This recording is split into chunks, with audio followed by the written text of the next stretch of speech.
दोस्तों आज मैं आपको सैर करवाने वाला हूं दुनिया में नाजायज रियासत के नाम से पहचाने जाने वाले मुल्क इसराइल की। एक ऐसी रियासत जिसे आज भी पाकिस्तान मुल्क तस्लीम नहीं करता।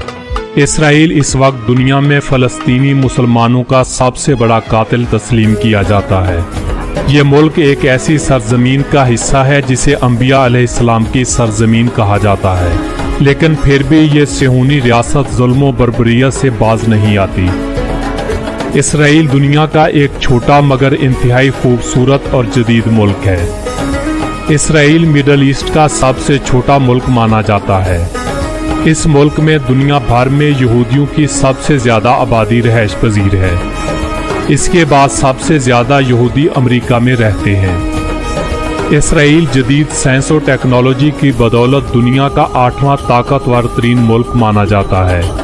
दोस्तों इसराइल अपने ज़ेरे कंट्रोल इलाकों को मिलाकर 27,000 मुरबा किलोमीटर पर फैला हुआ मुल्क है, जो दुनिया में 146वां छोटा मुल्क शुमार किया जाता है।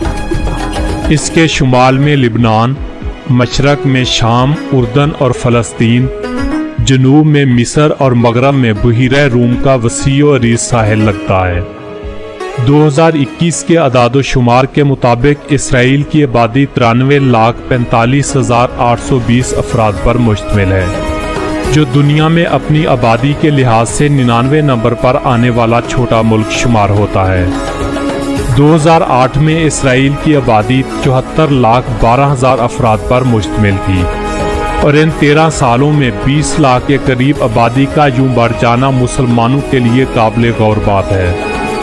इसराइली आबादी में 74.2% यहूदी, 17.8% मुसलमान, 2% क्रिश्चियन, 1.6% दोरोज़ और 4.4% आबादी दीगर मज़हब को मानने वाली है। अगर इसराइल की जदीद तरक्की और दिलचस्प हक़ाइक़ की बात करें तो आप जानकर हैरान होंगे कि माइक्रोसॉफ्ट विंडो इसराइल ने बनाई थी, ना कि अमेरिका ने।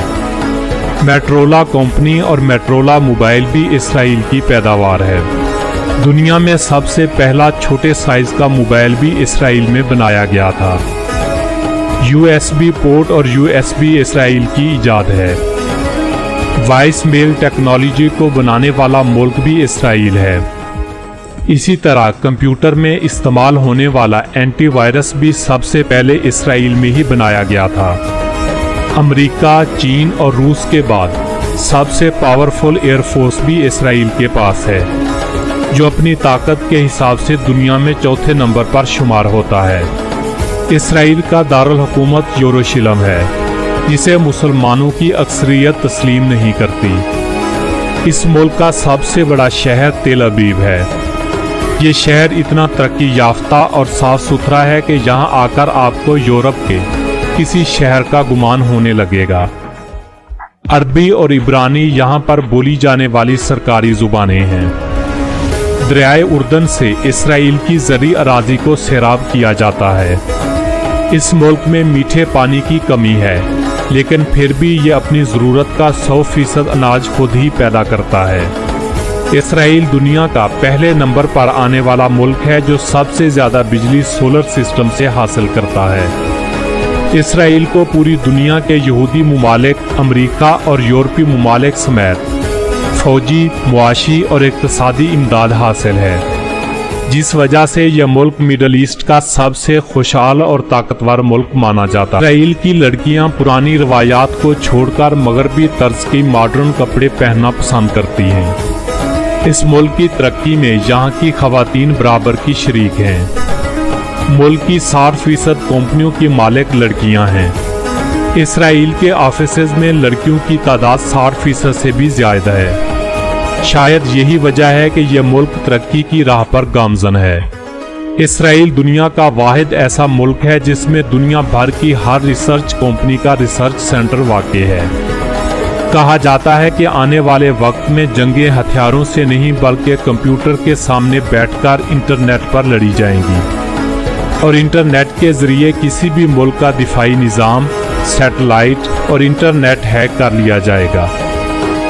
यही वजह है कि यह मुल्क 13 साल की उम्र में ही बच्चों को हैकिंग सिखाना शुरू कर देता है।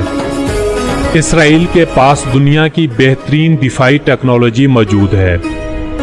اسرائیل اب تک 7 بڑی جنگیں لڑ چکا ہے اور 7 جنگوں میں جیت بھی اسرائیل کی ہوئی ہے، اور اسرائیل نے ہر جنگ کے بعد کسی نہ کسی مسلمان ملک کے علاقوں پر قبضہ کیا ہے۔ ان مسلمان ممالک میں فلسطین، اردن، شام، لبنان اور مصر شامل ہیں۔ اسرائیل میں لگ بھگ 137 خوبصورت بیچز موجود ہیں، جہاں پر آپ کو تفریح کا کھلا سامان میسر آ سکتا ہے۔ اسرائیلی یہودیوں کا ہر نیا سال ستمبر سے شروع ہوتا ہے، اور ان کی کتاب کے بقول دنیا کی باقی عمر صرف 220 سال ہے۔ دنیا کی سب سے بڑی ہیروں کی ہول سیل مارکیٹ بھی اسرائیل میں واقع ہے۔ دنیا میں سب سے زیادہ فروٹ بھی اسی ملک میں ہی کھائے جاتے ہیں۔ اسرائیل کے ہر شہری کے لیے فوجی ٹریننگ لینا ضروری ہے۔ یہاں پر لڑکوں کے لیے ٹریننگ کی مدت 3 سال اور لڑکیوں کے لیے 2 سال ہے۔ اسرائیل کی آرمی میں 1,70,000 جوان شامل ہیں، 652 جنگی طیارے اور 2600 کے قریب ٹینک موجود ہیں۔ دنیا بھر کی 3000 سے زائد بڑی کمپنیوں کی شروعات بھی اسی ملک سے ہوئی تھی۔ دنیا کا سب سے بڑا پانی صاف کرنے والا پلانٹ بھی اسرائیل میں نصب ہے۔ پاکستان کیونکہ اسرائیل کو ملک تسلیم نہیں کرتا، اس لیے پاکستانی پاسپورٹ پر باقاعدہ لکھا ہوتا ہے کہ یہ پاسپورٹ اسرائیل کے علاوہ پوری دنیا کے ممالک کے لیے کارآمد ہے۔ یہ جان کر شاید لوگ یہ سمجھتے ہیں کہ پاکستانی اسرائیل نہیں جا سکتے، لیکن آپ کو بتاتا چلوں کہ اسرائیل جانے کے لیے پاکستانیوں کو اسرائیل کی سرحد پر ویزا دیا جاتا ہے، جس کے حصول کے بعد پاکستانی اسرائیل میں کہیں بھی آ جا سکتے ہیں۔ 1967 میں مصر اور اسرائیل جنگ کے دوران اسرائیل نے مصر کے 300 جنگی جہاز اڑنے سے پہلے ہی تباہ کر دیے تھے۔ اسی طرح شامی جہازوں کو بھی نیست و نابود کرتے ہوئے اسرائیل نے یہ جنگ صرف 6 دن میں جیت لی تھی، اور یہی وہ جنگ تھی جس میں اسرائیل نے بیت المقدس پر قبضہ کرتے ہوئے اسے اپنا دارالحکومت ہونے کا درجہ دینے کی کوشش کی تھی۔ اسرائیل میں موجود بحر مردار دنیا کا وہ واحد سمندر ہے جس میں کوئی بھی جاندار چیز، مچھلی، جانور یا گھاس زندہ نہیں رہ سکتا۔ اس سمندر میں نہ تو کوئی کشتی چل سکتی ہے اور نہ ہی کوئی زندہ انسان اس میں ڈوب سکتا ہے۔ دنیا میں سب سے زیادہ غرقد کا درخت لگانے والا ملک بھی اسرائیل ہے۔ دنیا میں کتوں کا سب سے بڑا قبرستان اسرائیل کے شہر الیسکیلون میں ملا تھا۔ آثار قدیمہ کے ماہرین کے مطابق یہ قبرستان 3 سے 5 قبل مسیح کے درمیان کا تھا۔ دنیا کی سب سے چھوٹی بائبل بک جس کی لمبائی اور چوڑائی 4 سینٹی میٹر تھی، اسی ملک میں تیار کی گئی تھی۔ اسرائیل جنگی ہتھیار بنانے میں خود مختار ملک ہے۔ یہ ملک اپنی ضرورت سے زائد ہتھیاروں کی پیداوار کرتا ہے اور دنیا کے دوسرے ممالک کو فروخت بھی کرتا ہے۔ اسرائیلی ہتھیاروں کا سب سے بڑا خریدار بھارت ہے، اور بھارت ہی دنیا کا وہ واحد ملک ہے جو امن اور بھائی چارے کا بھاشن بھی دیتا ہے اور نہتے کشمیروں پر ظلم بھی کرتا ہے۔ یہی کام اسرائیل کا ہے جو امریکہ کے ساتھ مل کر انسانیت کا ٹھیکیدار تو بنا ہوا ہے، لیکن فلسطینیوں پر ظلم کرتے ہوئے شاید انہیں انسانیت نظر نہیں آتی۔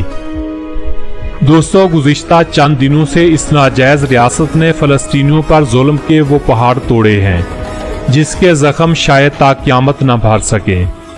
اسرائیل چاہے کتنا بھی طاقتور کیوں نہ بن جائے، میرے رب کی لاٹھی بے آواز ہے، آخر ایک دن وہ لاٹھی ضرور حرکت میں آئے گی۔